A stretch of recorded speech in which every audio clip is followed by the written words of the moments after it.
Hello guys, latest ആയിട്ടൊരു voice വന്നിട്ടുണ്ടായിരുന്നു, ഒരു വീഡിയോ അല്ല മീൻസ് ഒരു ഇത്. ഞാൻ കുറച്ച് ഭാഗം കേൾപ്പിക്കാം, ഒത്തിരി ഒന്നും കേൾപ്പിക്കാൻ എൻ്റെ അടുത്ത് നിർബന്ധിക്കരുത്, എനിക്ക് ഒത്തിരി ഒന്നും കേൾപ്പിക്കാൻ വയ്യ. നമുക്കൊന്ന് കേൾക്കാം. പറ. ആദ്യമായിട്ട് ഞാൻ ചോദിക്കട്ടെ, ഡാനി സത്യ ഞാനാണോടാ ഈ സോഷ്യൽ മീഡിയയിൽ ആദ്യമായിട്ട് സബ്സ്ക്രിപ്ഷൻ തുടങ്ങിയ ആദ്യത്തെ ഒരു പെണ്ണ്? അല്ലല്ലോ. നീ പിന്നെ എന്തുവാണ് നീയും നിന്റെ കൂട്ടുകാരൻ അതിലും ഈ കിടന്ന് കണ്ടിട്ട് നീ ആസ്വദിച്ചിട്ട് സ്ക്രീൻഷോട്ട് എടുത്ത് പുറത്തു വിടും. നാണമില്ലേടാ നിനക്ക്?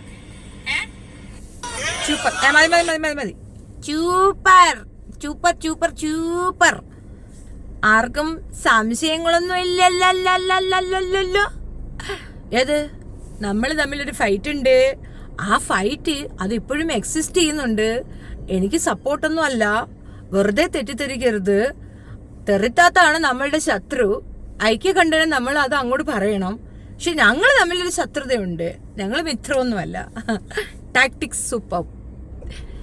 എന്തുകൊണ്ടാണ് ഇതിങ്ങനെ എക്സിസ്റ്റ് ചെയ്യണമെന്നും ഇത് സ്റ്റോപ്പ് ചെയ്യപ്പെടാതെ ഇങ്ങനെ നിൽക്കണമെന്നും ഷെഫീന ബീവി ഇടപെട്ടാൽ ഇത് സ്റ്റോപ്പ് ചെയ്യപ്പെടുമെന്നുള്ള ധാരണയിൽ ഷെഫീനയെ ആക്രമിക്കുമെന്നുള്ളത് ബോധമുള്ളവർക്ക് മനസ്സിലാക്കാൻ വേണ്ടി ചെയ്ത വീഡിയോ ആണേ.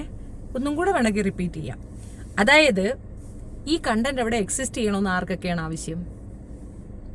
എന്തുകൊണ്ടാണ് ആ കണ്ടന്റ് അവിടെ വേണമെന്ന് അവർ പറയണേ? ആ കണ്ടന്റ് ഉണ്ടെങ്കിലേ അന്നം പോകുള്ളൂ. അപ്പോൾ ആ കണ്ടന്റ് അവരെടുക്കുന്നതിൽ കംപ്ലൈന്റ് ഒന്നുമില്ല. കേസ് കൊടുത്താലും പിൻവലിക്കാമല്ലോ. സാധാരണ ഒരു പരിപാടി എന്താണ്? നമ്മൾ കൊണ്ടൊരു കേസ് കൊടുക്കുന്നു. കേസ് അവസാനം എന്താ? കോഷ് ചെയ്യാനായിട്ട് അവിടെ നിന്ന് ഒരു ഒപ്പ് കിട്ടിയാൽ മതി, കോഷായി അങ്ങ് പോകും, അല്ലെങ്കിൽ ഒരു ഫൈൻ അടയ്ക്കും. അത്രയേ ഉള്ളൂ. ഇനി ഫൈനലായിട്ട് ഇതൊരു വലിയ പ്രശ്നമായി കഴിഞ്ഞാൽ കോഷ് ചെയ്യാം, റിക്വസ്റ്റ് ചെയ്യാം, മാപ്പ് പറയാം. എന്ത് തെറിയും അപരാധവും പറഞ്ഞിട്ട് അവസാനം മാപ്പ് പറഞ്ഞു കഴിഞ്ഞാൽ അത് കോഷ് ചെയ്യാനുള്ള പെർമിഷൻ കൊടുക്കും, കോഷ് ചെയ്തങ്ങ് കളയാം.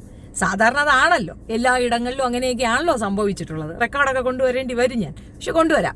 ഞാൻ അതെല്ലാം പോട്ടെ. അപ്പോൾ എന്താ ഇവിടെ? ഇവർക്കും ലാഭം, അവർക്കും ലാഭം. ഇതിലെ ലാഭം എങ്ങനെയാണെന്ന് ഞാൻ പറഞ്ഞുതരാം. ഇവൾക്ക് നെഗറ്റീവാണ് വേണ്ടത്.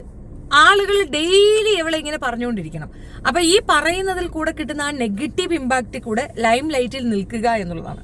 മറ്റിടത്താണ് കണ്ടന്റ് ആണ്. This content should be there. അതുണ്ടെങ്കിലേ ഡെയിലി ഇതെടുത്ത് വെച്ചിട്ട് പറയാൻ പറ്റൂ. Check the videos, check the channel, you will realise it. Simple ആണ്. ഞാൻ ഇനി ഒന്നും പറയണ്ടല്ലോ. ഞാൻ ഇനി ഇത് പറയണമെന്ന് പറഞ്ഞിട്ട് എന്നെ ഒന്നും നിർബന്ധിക്കല്ലേ. ഇത്രേ എനിക്ക് പറയാൻ പറ്റുള്ളൂ. ആപ്റ്റ് ടൈമിൽ കൃത്യമായ രീതിയിൽ കൃത്യമായി പറഞ്ഞിട്ടുണ്ട്. അങ്ങനെ പറഞ്ഞു കൊടുക്കടി. അവരങ്ങനെ നിർത്തിയാൽ ശരിയാവോ? അവര് ഷെബീന ബീവിയെ തെറി വിളിക്കാൻ തുടങ്ങിക്കഴിഞ്ഞാൽ അതങ്ങനെയോ ശരിയാവുക? പക്ഷെ ഷെബീന ബീവിക്കും കൊടുക്കണം, എന്നിട്ട് എന്നെയും തരണം. എന്നാലല്ലേ ആളുകൾ വിശ്വസിക്കുള്ളൂ, അല്ലേ? എടു കൊടുക്കങ്ങട്ട് കിടുക്കാച്ചി. എന്തായാലും മണ്ട കുത്തികൾ പോയി കമന്റ് ഇട്ടിട്ടുണ്ട്. ഒന്നും പറയാനില്ല. ഇതൊക്കെ യൂസ് ചെയ്യുന്നവർ അല്ലെങ്കിൽ ഇതൊക്കെ മനസ്സിലാക്കുന്നവർക്ക് ഞാൻ പറഞ്ഞത് പിടികിട്ടും. ഏത്? അത് തന്നെ. അപ്പൊ ശരി, ശുലാൻ.